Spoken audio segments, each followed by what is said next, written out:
Bonjour tout le monde, ici Suzanne Iron, votre démonstratrice indépendante Stampin' Up. Cette semaine, je vous propose de faire une carte avec les petites coccinelles. Les voici et je les adore. Alors, commençons.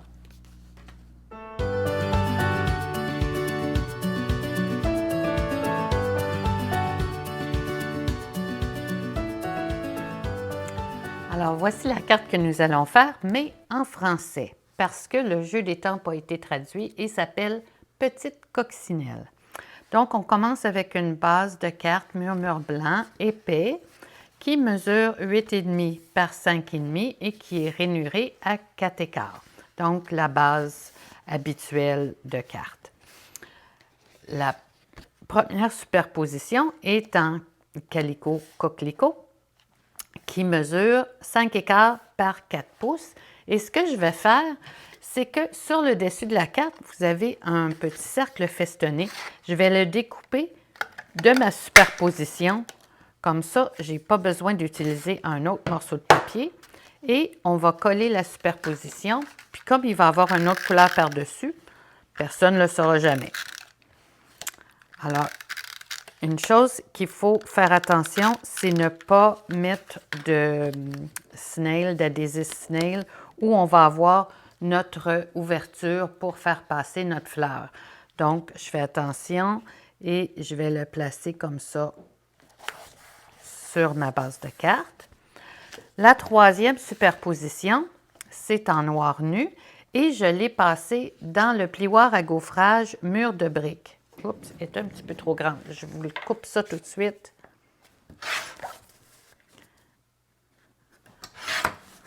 Voilà. Alors, c'est 5 pouces par 3 et 3 quarts. Maintenant, ça fait parfaitement. Et comme je vous dis, passez dans le plioir à gaufrage mur de briques.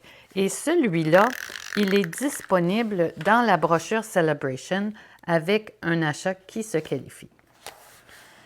Donc, vous avez vos 3 superpositions ici, la base de carte, le calico coquelicot et le noir nu. Prochaine étape, vous allez prendre la perforatrice classique, étiquette classique, et vous allez la pousser, l'enligner avec votre papier cartonné noir, la pousser jusqu'au fond et perforer. Ensuite, vous la glissez toujours en la poussant jusqu'au fond pour l'aligner avec le noir, la superposition noire et vous perforez. Alors, comme vous voyez, ça donne une perforation qui est bien égale et c'est par là qu'on va passer votre petite fleur. Alors, voici la fleur. Je vous ai fait grâce de me regarder colorier.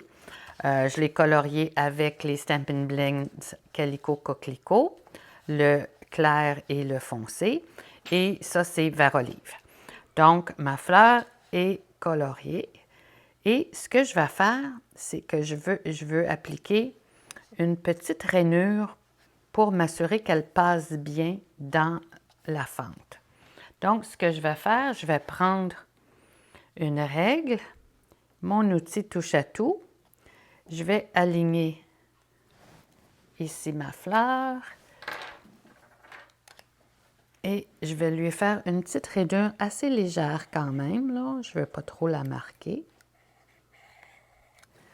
Mais je veux m'assurer que l'extrémité la plus large passe bien dans l'ouverture. Donc maintenant, j'ai ma fleur, je peux la plier un petit peu. Et le mécanisme de ça, ça va se faire avec des ronds perforés. Alors, je ne sais pas si vous voyez ici, il y a un petit rond perforé, un autre petit rond perforé qu'on a collé à l'endos de la fleur. Alors, pour ne pas avoir à zigonner trop, excusez l'expression, avec les ronds, ce que j'ai fait, c'est que j'ai fait une rainure dans du papier blanc et toutes mes perforatrices cercles, je leur fais une petite marque ici. Alors, j'ai juste à aligner ma petite marque avec la rainure de mon papier blanc et j'ai un cercle qui est rainuré au centre. Je vais juste découper ça ici pour pouvoir faire la même chose une deuxième fois.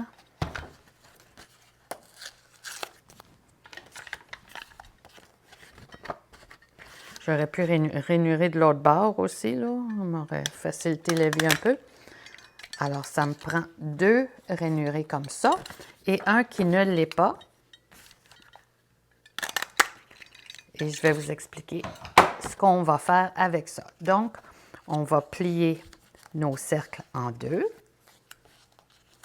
On plie le cercle en 2 et j'ai pris un rouleau de découpe facile parce que c'est très solide.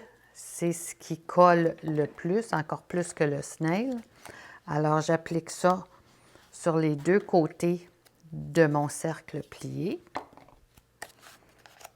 Comme ça ici, à la base. C'est découpe facile, ça s'appelle pour une raison, parce que c'est facile à découper avec les mains. Donc maintenant, toujours avec mon outil touche-à-tout, je vais retirer ça et je vais coller sur la pliure de ma fleur pour aligner ça le plus possible, voyez-vous. Mais je ne veux pas que le côté du cercle paraisse trop.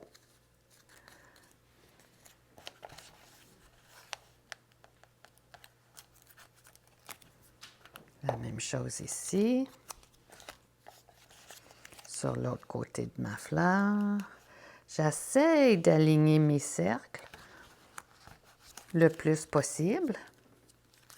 Alors, voyez-vous, quand ma fleur est ouverte, si vous voulez, vous pouvez découper le petit bout qui dépasse. Ici, moi, ça ne m'achale pas trop, là, mais si vous voulez, vous pouvez toujours le découper.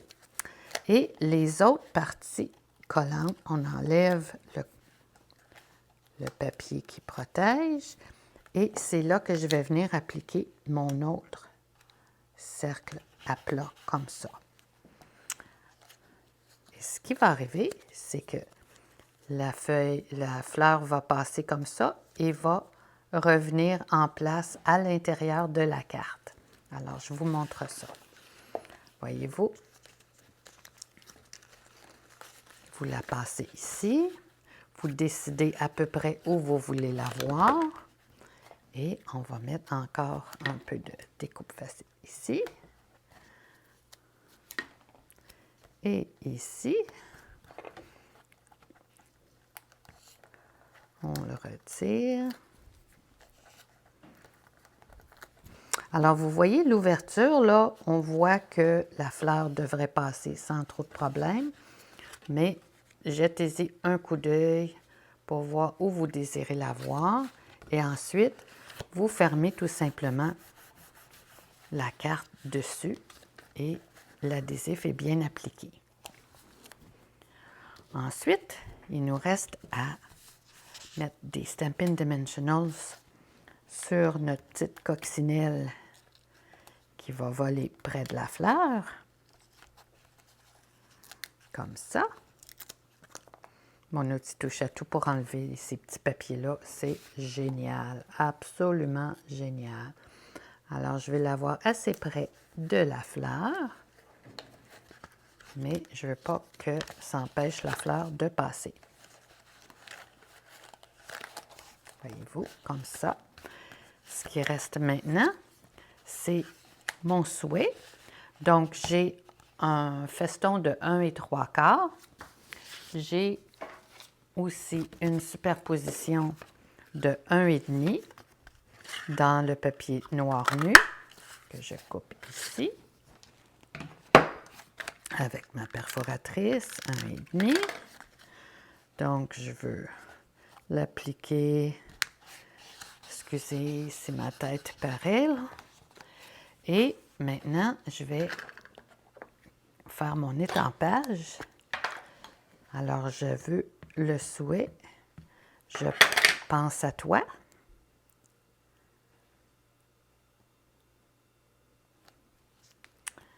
Et à l'intérieur de ma carte, je vais avoir « Ouvre tes ailes et vole ». C'est tellement mignon.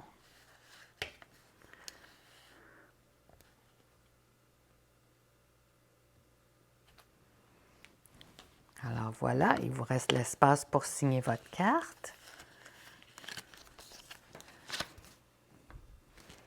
Je vais prendre la perforatrice 1 pouce et quart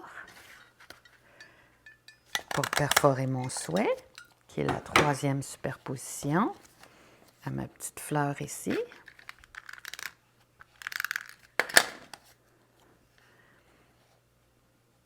C'est de bien la centrer. Encore une fois, des dimensionals. Je pense que 2 points en mousse, c'est suffisant. Mon outil touche à tout pour retirer l'endos. Et je viens la placer ici en haut à droite. Alors voilà, ma petite carte est terminée.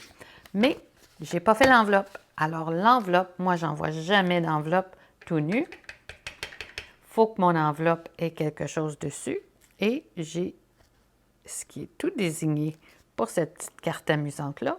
Mes petites coccinelles. Celle-là sur le dos, là, me fait mourir. Alors, ce que je vais faire, c'est que je vais prendre mon Stampin' Blends et je vais prendre la partie plus crayon que pinceau, là, pour ne pas trop dépasser. Et je vais venir appliquer un petit peu de couleur à mes petites coccinelles ici, qui sont tellement mignonnes. Et voilà, c'est complet. Alors, c'est sûr qu'il n'y a pas de personne qui n'aimerait pas recevoir une carte comme celle-là. Alors, j'espère que vous avez aimé. À la prochaine!